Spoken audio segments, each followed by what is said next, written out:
And to talk sports, we have a very special guest with us. He is a retired Detroit News sports writer. Joining us once again, a good friend of the show, Lynn Henning, with us on the MegaCast. Lynn, welcome to the program. Thank you for being with us.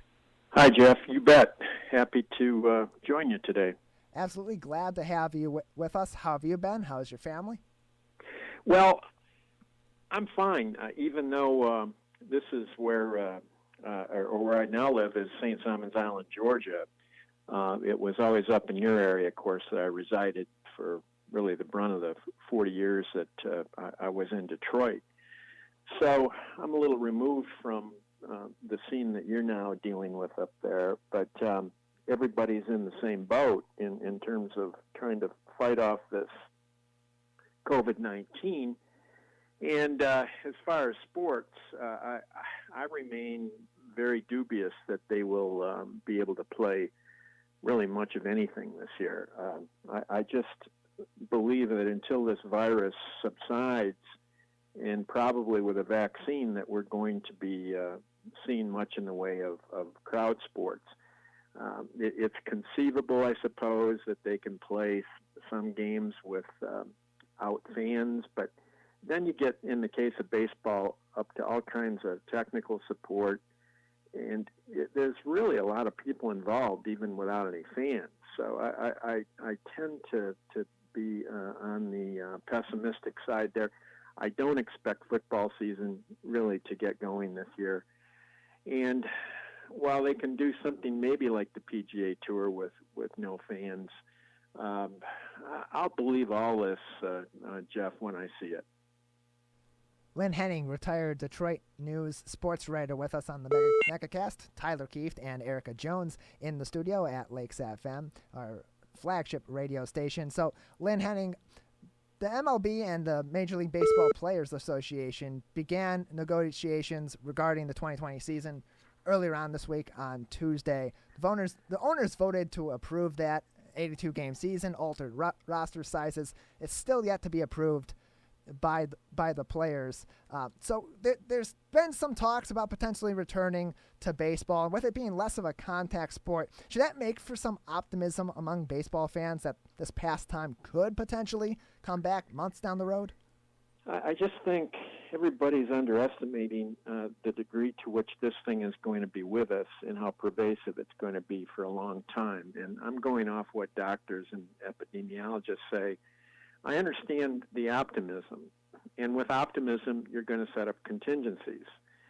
But I still don't believe it's being realistic about how severely this virus is going to be with us and for how long. And with that in mind, it just seems remotely possible to me, Jeff, that they're going to play any baseball. Now, separate from the virus, you do have the financial conversations going on between the owners and players right now.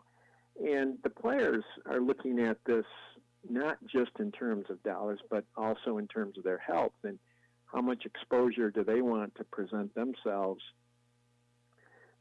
against the fact that without playing, they're going to be obviously taking a year-long layoff from their salaries. But this thing, Jeff, is really, I think, going to be tough to overcome. They're talking about, again, the revenue that has to be split, how it's going to be divided. If there is any baseball, that will all be TV money because clearly there won't be any fan receipts or parking or concessions.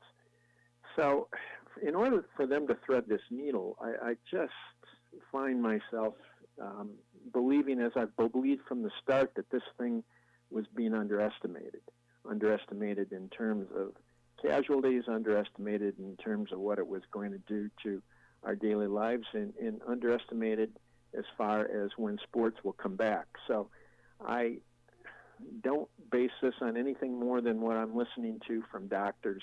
I think they're the ones with the expertise here, and it's expertise that I always find to be most trustworthy. With that being said, optimism, if the optimistic point of view does prevail, Governor Gretchen Whitmer did say earlier on this week that on a local radio station that there is reason to feel, quote, there is reason to feel some confidence here, but we also have to temper their expectations and say life is going to be different. We're not going to be filling stadiums this fall. Having been around professional athletes, knowing, especially in baseball, knowing the players, knowing how much the fan energy motivates them, do you imagine that a fanless stadium how do you imagine that a fanless stadium could impact the game, could impact these players, and impact the sports? When you think about competition athletically, think about it in terms of how it most often happens, with nobody watching. Pickup games, games on the grass, whatever the case might be. And yet there is no absence of effort. And I don't think that would be the case here either. I think you'd have skill against skill, and they would be playing at a high level. Sure, you're going to lose some of the emotional charge that you're going to certainly get from a crowd.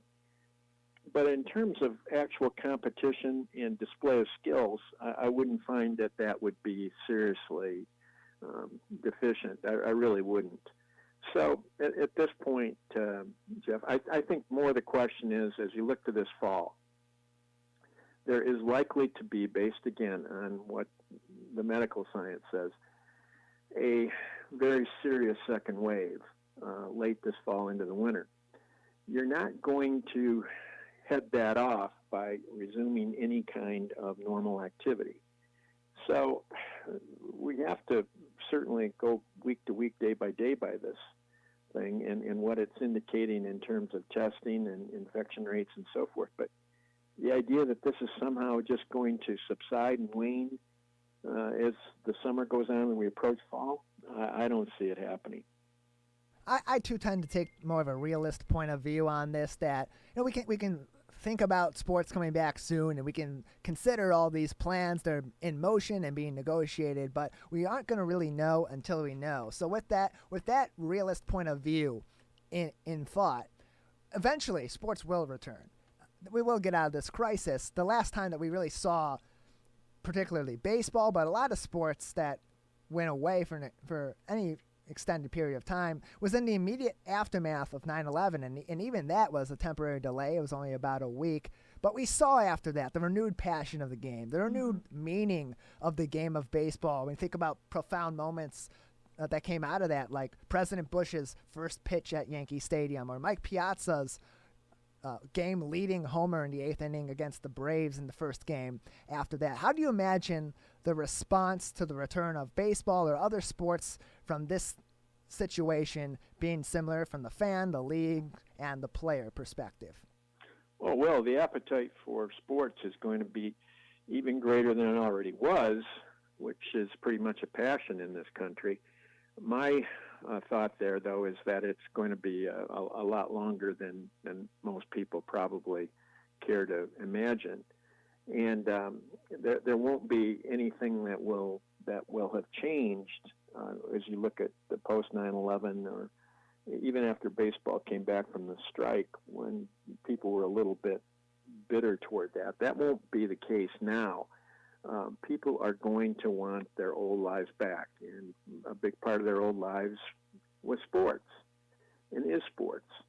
And so when that becomes part of the daily reality again, you're going to see immense celebration, more so than you probably saw then, for the simple reason we will have been so victimized in so many cases. Our families, our friends will have endured something here, perhaps tragic. We will have been away from it for longer than was ever comprehended. And so there is going to be jubilation. But I think that comes on the other side of the pandemic, not during it. It absolutely does. Lynn Henning, retired Detroit News sports writer. We appreciate you joining us. Unfortunately, we are out of time. We thank you very much for taking time out of your day to join us on this, and we appreciate you coming on. Lynn Henning from the Detroit News on with us on the MegaCast.